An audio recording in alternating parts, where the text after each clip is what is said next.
Hello, friends.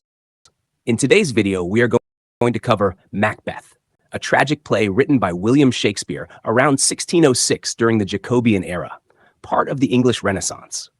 It was first published in 1623 in the First Folio, 7 years after Shakespeare's death. The play has 5 acts and belongs to the tragedy genre. Set in medieval Scotland, it follows Macbeth, a Scottish general whose unchecked ambition, fueled by a prophecy and his wife's influence, leads him to murder, tyranny, and madness. It explores themes like ambition, guilt, fate, and the supernatural, and was likely written to appeal to King James I, who had a strong interest in witchcraft and Scottish history. Macbeth remains one of Shakespeare's most powerful and studied works. So friends, before starting the play, let's discuss its characters so that it would be easy to understand the play. Macbeth, a brave Scottish general and the Thane of Glamis. Ambitious and easily influenced, he becomes Thane of Cawdor and then murders King Duncan to become king himself. His guilt and paranoia eventually lead to his downfall. Lady Macbeth, Macbeth's wife. Ambitious and manipulative, she encourages Macbeth to murder Duncan. Later, guilt overwhelms her, and she descends into madness. King Duncan, the kind and noble king of Scotland. He trusts Macbeth and rewards him, but Macbeth betrays him by murdering him in his sleep. Malcolm, King Duncan's elder son. After his father's murder, he flees to England, but later returns with an army to defeat Macbeth and claim the throne. Macduff, a Scottish nobleman who suspects Macbeth. He eventually kills Macbeth and restores order to Scotland. Banquo, a noble general and Macbeth's friend. The witches predict his descendants will be kings. Macbeth sees him as a threat and has him murdered. Banquo's ghost haunts Macbeth. The three witches, weird sisters. Mysterious women who predict Macbeth's rise and fall. They symbolize fate and temptation. The play opens with thunder and lightning. 3 witches appear in a wild, stormy place. They say they will meet again when the battle is over and when they meet Macbeth. Their strange and magical words create a dark and mysterious mood. They chant together, "Fair is foul, and foul is fair," showing that good and evil will be mixed in this story. Elsewhere, King Duncan of Scotland is waiting for news from the battlefield. A bleeding captain tells him how Macbeth, one of his noble generals, fought bravely and killed a rebel named Macdonald. Macbeth and another general, Banquo, helped win the battle for Scotland. Another nobleman, Ross, arrives and informs the king that the Thane of Cawdor has also betrayed Scotland and joined the enemy. Duncan orders that the traitor be executed and that Macbeth be given the title of Thane of Cawdor as a reward for his loyalty and bravery. Meanwhile, Macbeth and Banquo are walking across the moor when they encounter the 3 witches. The witches greet Macbeth in a strange way, first as Thane of Glamis, his current title, then as Thane of Cawdor, a title he doesn't yet know he has, and finally as the future king of Scotland. They tell Banquo that he will never be king himself, but his descendants will become kings. Macbeth is shocked and confused by the prophecy. When he tries to question them, the witches vanish. Almost immediately after the witches disappear, Ross and Angus arrive with news from the king. They tell Macbeth that he has been given the title of Thane of Cawdor, just as the witches predicted. This startles Macbeth, and he begins to wonder if the prophecy about becoming king could also be true. Dark thoughts creep into his mind. He wonders if he must do something terrible, like killing the king, to make it happen. Banquo warns him that evil forces sometimes tell half-truths to lead people to their destruction. At the royal palace, King Duncan welcomes Macbeth and Banquo and thanks for their service. Then, in front of everyone, he names his son Malcolm as the next in line for the throne. Macbeth feels disappointed and frustrated. He realizes that Malcolm is now a step he must overcome if he wants to be king. Privately, he starts to think more seriously about taking matters into his own hands. Back at Macbeth's castle in Inverness, Lady Macbeth receives a letter from her husband telling her about the witch's prophecy. She becomes excited by the idea of Macbeth becoming king, but also worried. She fears Macbeth is too kind and full of conscience to do what is needed. She decides that she will have to push him to take action. When she hears that King Duncan is coming to stay at their castle for the night, she sees the perfect opportunity to make her plan work. She calls on dark spirits to fill her with cruelty and remove all feminine weakness from her body. When Macbeth arrives, Lady Macbeth tells him to act friendly and innocent, but to be ready to strike when the time comes. She says he must hide his true intentions behind a welcoming smile. Macbeth is unsure, but she assures him that they will handle everything together. King Duncan arrives at Macbeth's castle and is warmly greeted by Lady Macbeth. He comments on how peaceful and beautiful the place is, unaware of the dark plot being planned against him. That night, Macbeth paces alone. He is deeply troubled. He thinks about all the reasons he should not kill Duncan. Duncan is his king, his guest, and a good man. Macbeth worries about the consequences, both in this world and the afterlife. He decides not to go through with the murder. But Lady Macbeth enters and quickly scolds him. She accuses him of being a coward and not being man enough to take what he wants. She tells him that if she had promised to do such a thing, she would have killed her own baby rather than break her word. Macbeth gives in to her persuasion. She tells him her plan. She will get Duncan's guards drunk so that Macbeth can sneak in and kill Duncan with their daggers, then blame the guards for the murder. Macbeth is convinced and agrees to go ahead with it. Late that night, Banquo and his son Fleance are walking in the courtyard. Banquo says he feels uneasy and cannot sleep. When he meets Macbeth, he mentions that he dreamed of the witches. Macbeth lies and says he hasn't thought about them. After Banquo leaves, Macbeth is left alone. He suddenly sees a vision of a bloody dagger floating in the air in front of him, pointing toward Duncan's room. He isn't sure if it's real or just a hallucination caused by his guilt and fear. He follows the invisible dagger, and when he hears the sound of a bell, he knows it is time to commit the murder. Inside the castle, Lady Macbeth waits nervously. She has drugged Duncan's guards so they will not wake up. She says that if Duncan hadn't reminded her of her father while he slept, she would have killed him herself. Macbeth enters, holding 2 bloody daggers. He has murdered Duncan. He is shaking and filled with guilt. He says he thought he heard a voice say he would never sleep again. He is so disturbed that he refuses to go back and smear the blood on the guards. Lady Macbeth calls him weak and cowardly. She takes the daggers from him and goes to finish the job herself. When she returns, she tells him to wash the blood from his hands and stop worrying. She says, "A little water clears us of this deed." But Macbeth already feels that nothing will wash the guilt away. Early the next morning, a drunken porter answers the castle door. Macduff and Lennox have come to wake the king. Macduff enters Duncan's chamber and comes out in shock. Duncan has been murdered. Chaos breaks out. Macbeth pretends to be angry and kills the guards to cover up his crime. Lady Macbeth faints to create a distraction. Duncan's sons, Malcolm and Donalbain, are terrified. They realize that whoever killed their father might come after them next. They decide to flee. Malcolm goes to England and Donalbain to Ireland. Their sudden escape makes them look guilty in the eyes of others. Later, Ross and an old man discuss the strange events of the night. They talk about unnatural happenings, like Duncan's horses eating each other and the sky turning dark in the daytime. These signs reflect the unnatural crime that has taken place. Macduff arrives and says that Macbeth is going to be crowned king at Scone since Duncan's sons have fled and are suspected of murder.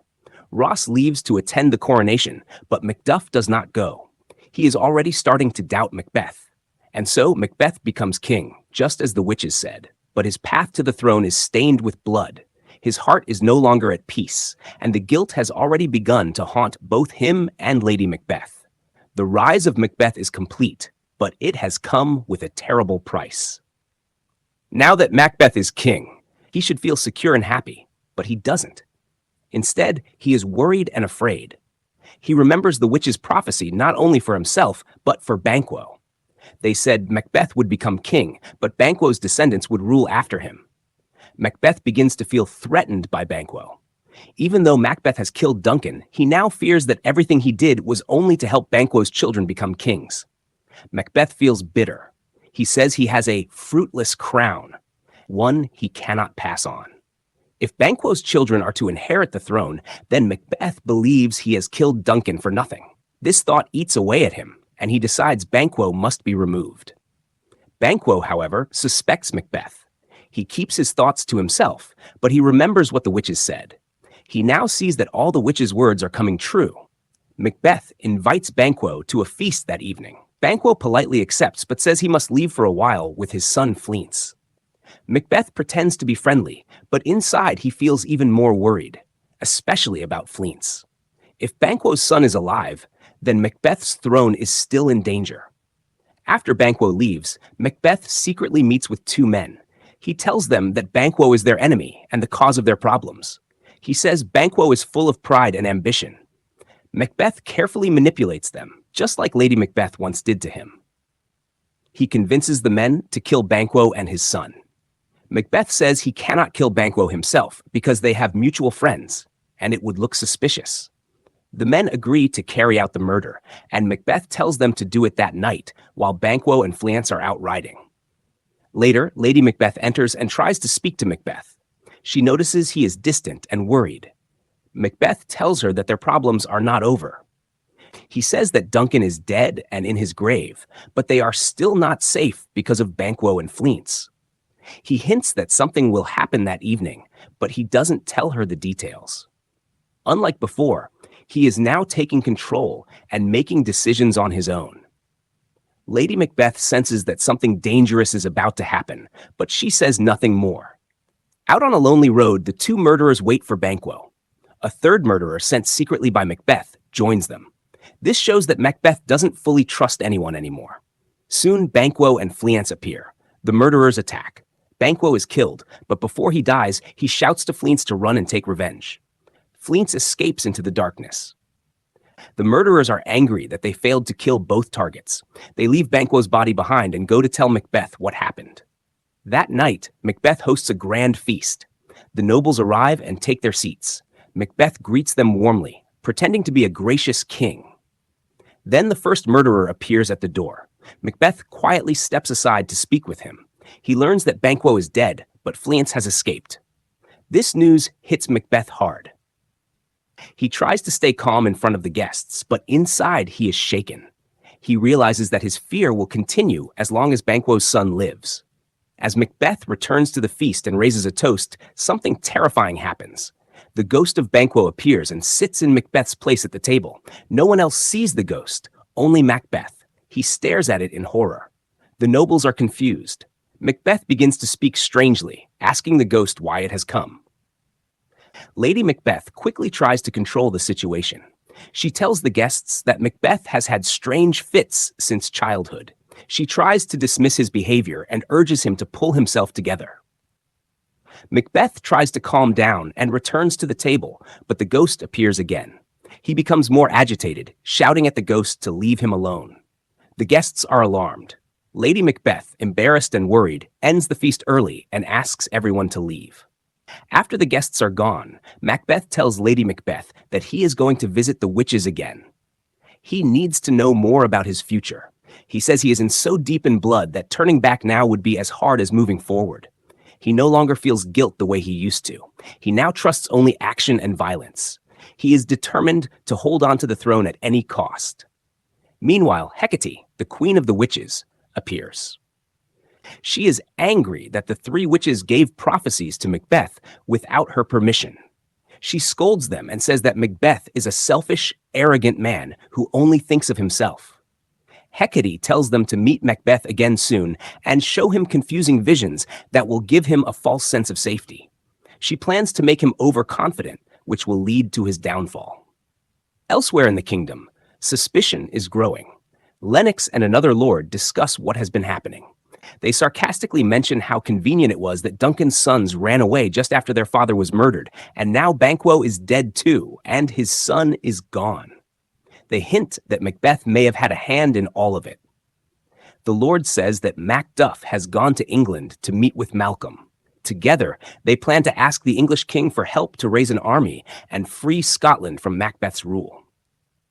Lennox says that Macbeth is angry that Macduff didn't come to the feast and is preparing for war. The people of Scotland are suffering under Macbeth's growing tyranny. Hopes now rest on Malcolm and Macduff to save the country from this dark time. Macbeth, now filled with fear and desperate to protect his power, decides to visit the witches again. He wants more answers about his future. He goes to them in a dark cave where they are making a strange potion in a boiling cauldron. The witches chant and throw in disgusting ingredients, like a frog's tongue and a baby's finger. Macbeth demands to know what lies ahead, and they agree to show him visions. First, an armed head appears. It tells Macbeth to beware of Macduff.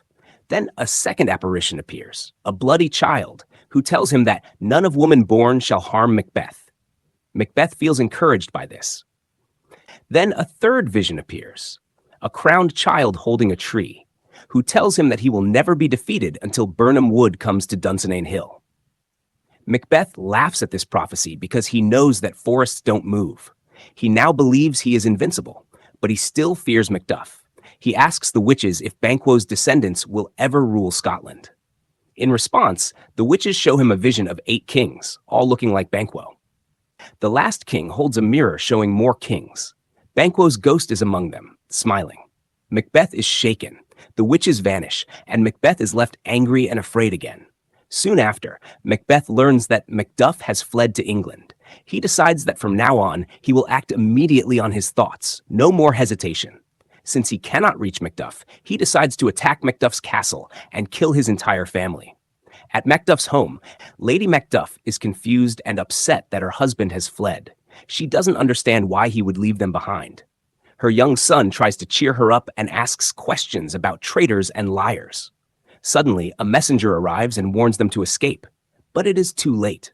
Macbeth's murderers break in. They kill the boy and chase Lady Macbeth off stage, presumably killing her too. In England, Macduff arrives at the English court, where Malcolm, Duncan's son, is staying. Malcolm is suspicious of Macduff at first. He fears that Macbeth might have sent him as a spy. To test Macduff, Malcolm pretends that he would be an even worse king than Macbeth, that he is greedy, violent, and full of lust. Macduff is horrified and says that if Malcolm is truly like that, Scotland has no hope. Satisfied that Macduff is honest, Malcolm reveals the truth. He was only testing Macduff's loyalty. He is actually pure and ready to fight Macbeth. Then a doctor comes and speaks about how King Edward of England can heal the sick with a holy touch. This reminds the audience of what a good and just king looks like, in contrast to Macbeth's evil. Ross arrives and gives Macduff the terrible news. Macbeth has murdered his wife and children. At first, Macduff is silent with shock. Then he breaks down in sorrow and anger. Malcolm urges him to turn his grief into action. Macduff swears revenge and prepares to return to Scotland with the English army. Back in Scotland, Lady Macbeth is no longer strong and controlling. She is now filled with guilt and has gone mad. A gentlewoman and a doctor secretly watch her as she sleepwalks at night. Lady Macbeth rubs her hands as if she is washing them and says, "Out, damned spot." She imagines there is blood on her hands that won't wash away. She speaks about Duncan, Banquo, and Macduff's wife, revealing all the murders. The doctor realizes she is deeply disturbed and says she needs spiritual help more than medical care. Meanwhile, Macbeth is preparing for war. He knows the English army is coming, led by Malcolm, Macduff, and the noblemen of Scotland. But Macbeth is still confident because of the witch's prophecies. He believes no man born of a woman can harm him, and that he won't be defeated until Birnam Wood comes to his castle at Dunsinane. He wears armor and tries to act brave, but inside, he is weary and full of despair. He hears a cry and learns that Lady Macbeth has died, possibly by suicide. At first, he shows no emotion. Then he speaks a famous line, "Tomorrow and tomorrow and tomorrow," showing his deep emptiness. He says life is meaningless, a brief candle that soon goes out, a tale told by an idiot, full of sound and fury, signifying nothing. As the English army approaches, Malcolm tells the soldiers to cut down branches from Birnam Wood and carry them to disguise their numbers. From a distance, it looks as if the forest is moving. A messenger tells Macbeth that Birnam Wood is coming to Dunsinane. Macbeth is stunned. The witch's prophecy is coming true in a way he never expected. He begins to feel fear again, but insists he will die fighting. The battle begins. Macbeth fights fiercely. He meets young Seward, a brave soldier, and kills him. Macbeth still believes no man can defeat him. But then Macduff finds him on the battlefield. Macbeth boasts that he cannot be killed by anyone born of a woman. Macduff replies that he was from his mother's womb untimely ripped, meaning he was born by cesarean section, not in the usual way. Macbeth realizes too late that the witch's words were not what they seemed. Now he knows he is not safe. Still, he refuses to surrender and fights Macduff. They exit the stage fighting. A moment later, Malcolm and the others arrive. Macduff returns with Macbeth's severed head. Macbeth is dead. The tyrant has fallen. Malcolm announces that peace is restored. He invites everyone to his coronation at Scone and promises to rule fairly. Scotland is free again. Friends, this play ends as a powerful warning about the destructive nature of unchecked ambition and moral corruption. Macbeth, once a brave and loyal soldier, becomes a tyrant consumed by his desire for power, manipulated by prophecy, and driven by guilt and paranoia. His downfall comes when he is defeated by Macduff, and Malcolm, the rightful heir, restores order to Scotland. The play shows how ambition without conscience can lead to ruin, and how power gained through bloodshed cannot last. Shakespeare leaves us with the idea that while fate may tempt us, our choices define our destiny. In the end, justice prevails, but at a great cost.